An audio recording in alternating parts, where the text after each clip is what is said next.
just so that you guys can get a little bit more of an insight. And honestly, I'm curious to know from them some of the questions that I've prepared for them.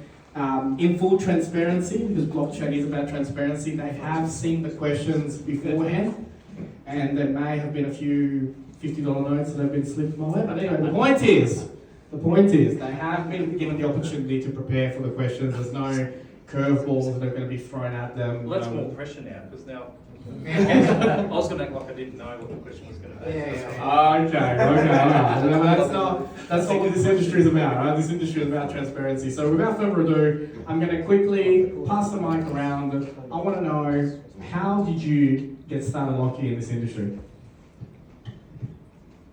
Well, I think I've kind of already answered it, but I'll say it again. But it was when I went round to Jack's house. We were both sipping on a whiskey, and he attempted to inform me about blockchain, which was a very confusing concept to me. But then, after I had a chat to Jack, I went home and did the research. I actually took the time to go on YouTube and Twitter. I actually started a Twitter account, and I just did the research. So, after that, Jack then informed me that I needed a trust wallet, which I'd never heard of in my life. But yeah, I think education's key. Well, I'm going to call that my brother, but he knows nothing about crypto, hence why he doesn't invest in crypto. So I think for me it was, I went and did the research and started investing 2020, 2021. Fantastic. Yeah, you pretty much summed that up. But my personal sort of journey, I guess, started as an investor. The first cryptocurrency that caught my eye was XRP. It's been a bit of a bloody stable coin since then, but no, I think it's definitely got a bit of value to be holding right now. Spent a lot of time, as mentioned earlier, in the sewers of Bonad Smart Chain, but then rose triumphantly to start our own business, Matrix Studios. So we think we can bring a lot of value to the space. I don't have to tell you guys, there's a lot of hot air in the space, a lot of hot air. We like to think we're actually going to contribute and build something that both traditional gamers can use, blockchain enthusiasts can use, and both can benefit from, whilst giving back to the creators, which is definitely the trend right now. We've seen with if I can draw a parallel with other platforms like Kick, for example, streaming platform. They've been able to gather 1.2 million users within the space of a month.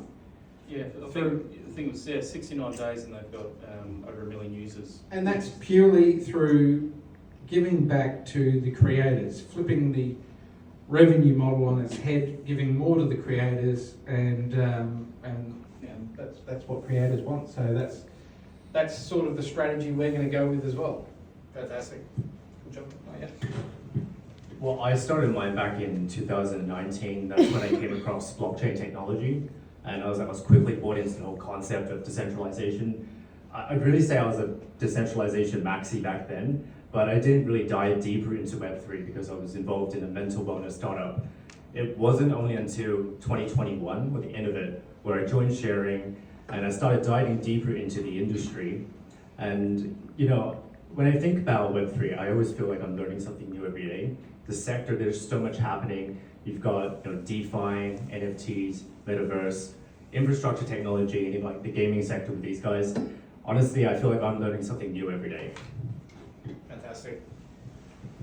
Now we're going to start with Jonathan. But before we move on to the next question, who here knows nothing about crypto right now, knows nothing about blockchain that's here tonight?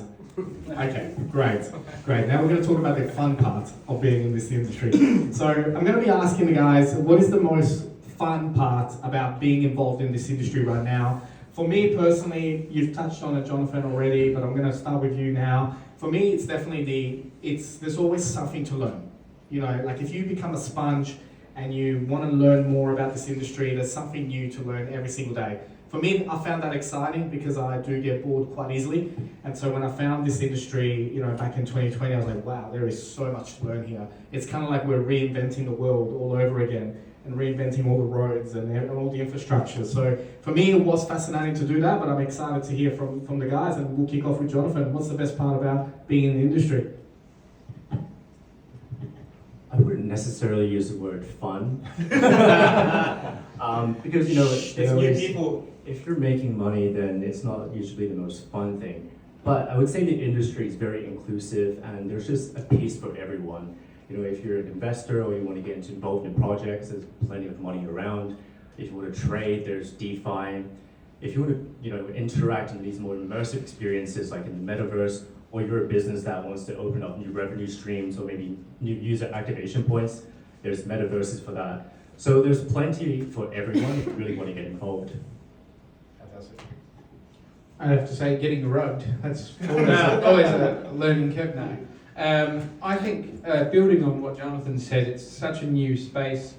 It almost feels like a bit of a level playing field. So it feels like, you know, if they can do it, we can do it. We can do it better. So I guess that's what it really provides us with a lot of motivation moving forward. Not just to change the current landscape, but make it better and add value to it. So yeah, fantastic.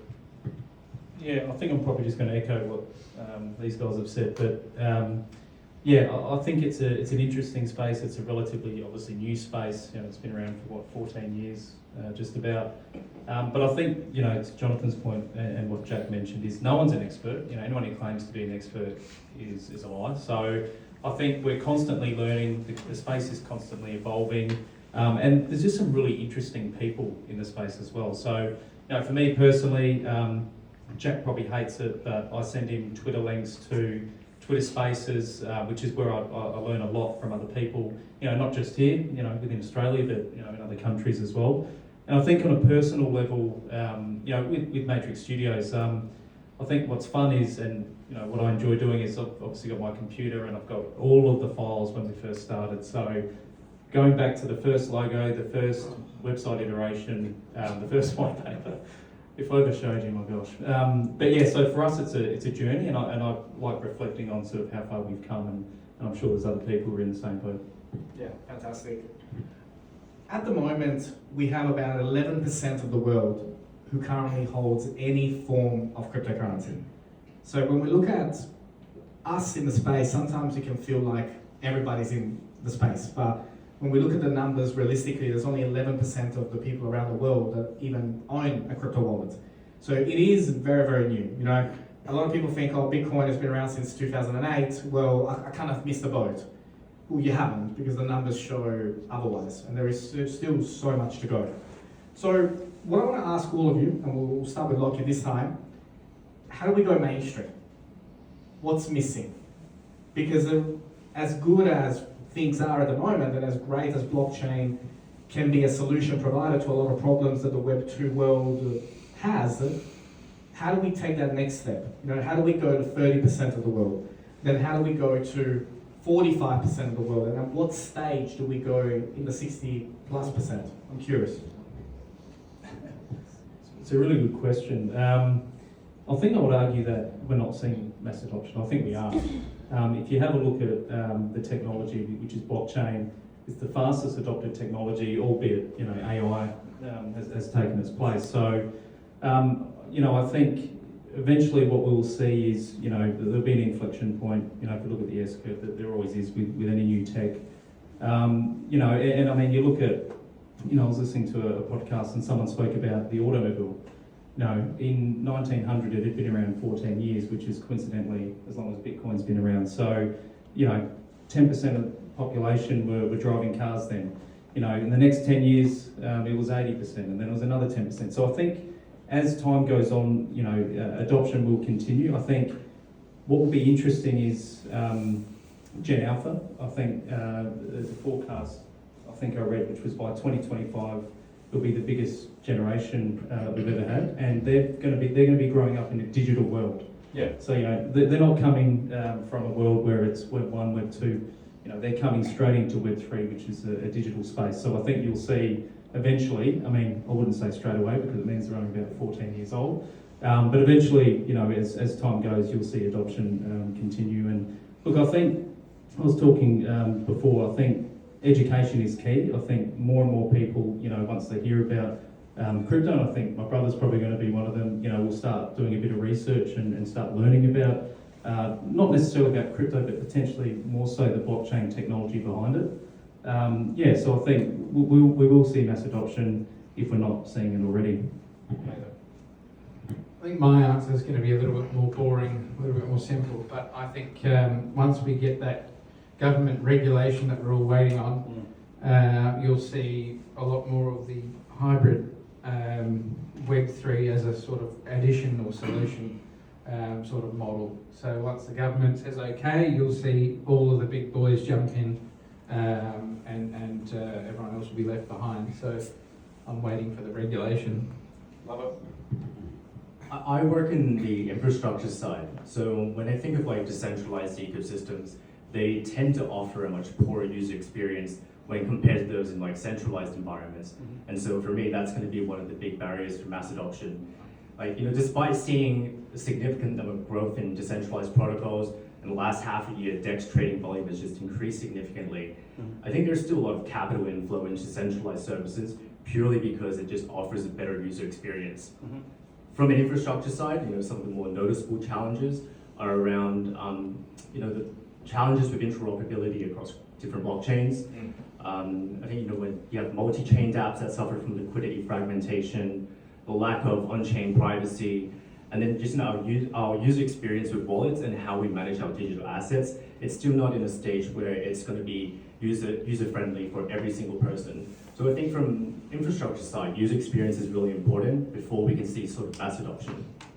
Yeah, sure. Brilliant. Well, we are in a Web3 gaming studio complex, so we do have a question for the gentlemen that are here tonight about gaming and Web3. Who here has ever played GTA? Yeah, how cool was that? Well, there are some strong rumours at the moment that the next GTA, apart from its incredible budget that it has, but there will be, the rumour has it that there will be some form of blockchain component to the game, which will be very, very fascinating. But the question that I have for the panel tonight is around how much are games going to influence the mass adoption coming to Web3 and blockchain? And how does blockchain and Web3 help game developers and people playing games in general? Let's have a look here.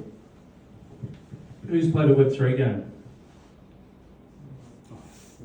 Oh, I reckon you just got... I thought you said GTA. I was like, no. Yeah. Well, that's my point. We had one hand raised. So I think at the moment, I don't think, and I don't want to sound like I'm being critical, but I actually don't think that there's any really decent Web3 games.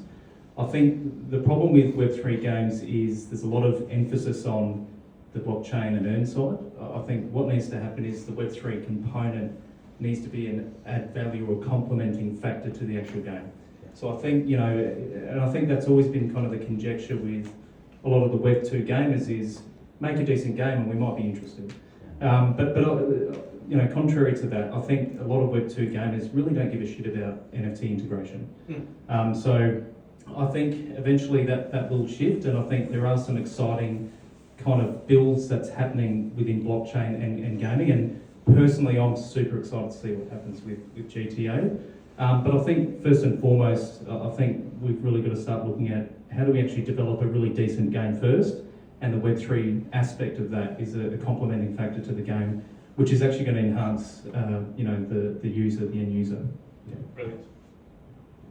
Okay, so I'm going to sound like a broken record here, but you wouldn't consider GTA 6, if the rumours were to be true, a blockchain game by any stretch of the imagination, but the way that they're onboarding users into the space is through the addition of this Web3 technology. So yeah, that's basically all I've got to say on it. Web3 will never exist on its own in terms of mass adoption. You'll always need that Web2 element as well. When I think about blockchain, I always hear the principle about returning ownership of assets and data back to individual users. And so I see this as part of the narrative in the gaming sector, where you're allowing gamers to own their in-game assets. I would say Oh, I'm thinking in Chinese right now. Happens to all of us. It's all right. Happens to all of us. Yeah. I think in terms of like blockchain games in the future, they're going to be deployed on like multiple blockchains, and so I would say gaming industry is also influencing how blockchain technology is being built. There are certain in-game actions that are going to require fast finality, and then when you use in-game tokens, you're going to need high liquidity. So these different transactions are going to be committed on different blockchains. And so on the interoperability level, the solutions on the infrastructure side need to be streamlined so that it doesn't affect the gamer's experience. I think just building on that as well, you raise a good point there. I think it's World of Warcraft, or one of those games, where the Web2 traditional gamers are already approaching marketplaces and selling in-game assets that, okay, they don't technically own on any public blockchain ledger, but they're earning money and they incidentally don't give a shit. Yeah. It all comes back to the user experience. They can do it like that. Without sitting there for a metaverse transaction to fail because of gas fees, and it's just an absolute nightmare. Yeah. I love it. Now, there's been a lot of talk at the moment. There's been a lot of things around data, privacy, identity in the Web3 space. We're very lucky tonight to have on the panel an expert in this particular field, but I want to ask all of you, data protection, security. We've spoken a little bit tonight and touched on, wallets becoming easier for people to use. We do have some people in the room, tonight that are brand new to this industry. They probably never owned a coin before, or don't even know how to buy one. So where do you guys see at the moment the challenges that we're having with data protection, with fraudulent activities, and protecting our personal identities as well, and only giving what we want to give, instead of giving everything, right? At the moment, if you download TikTok, I don't know if anyone's ever read the terms and conditions about what you're allowing and what you're giving access to. It's scary. Like you would never download it if you read the whole thing. So I want to ask the panel, what are your thoughts? I thought long and hard about this, and then I realised Jonathan was coming on the panel. He's the expert. Privacy and identity are going to be fundamental to this entire ecosystem, because these are the concepts that will dictate how we interact with dApps and businesses in the future. And so when it comes to identity, we always need to take into consideration privacy. So how do you obfuscate your on-chain data? And then also changing people's mindsets so that how do you exchange the minimum amount of information before you interact with the service. I think identity in Web3 is more than just how you choose to represent yourself on-chain. There are 3 core principles behind it. The first, it's the digitization of your in real life identity. And then the second, it's about creating trusted and reputable data. And then thirdly, it's about the mechanics in which you can control and manage your identity. Now, with identity naturally comes like your sensitive information, which is why privacy, when it's on-chain privacy or maybe off-chain privacy, these are like critical elements to protecting your data, making sure that you can control it at all times, but also being able to revoke access to your information. I think specifically for what we're doing with our platform, it definitely adds another layer of complexity to the security that we require on our platform. We're going to be utilising regular fiat Australian dollars to onboard the traditional gamers, as well as our own token of play token. So the two intertwined and playing together in the same platform, it definitely adds another layer of complexity, not just for identifiability. Is that a word? I don't know. But it's definitely going to bump up the cost, for us to make sure that everything is secure. But yeah, it's just going to make things a little bit more complex.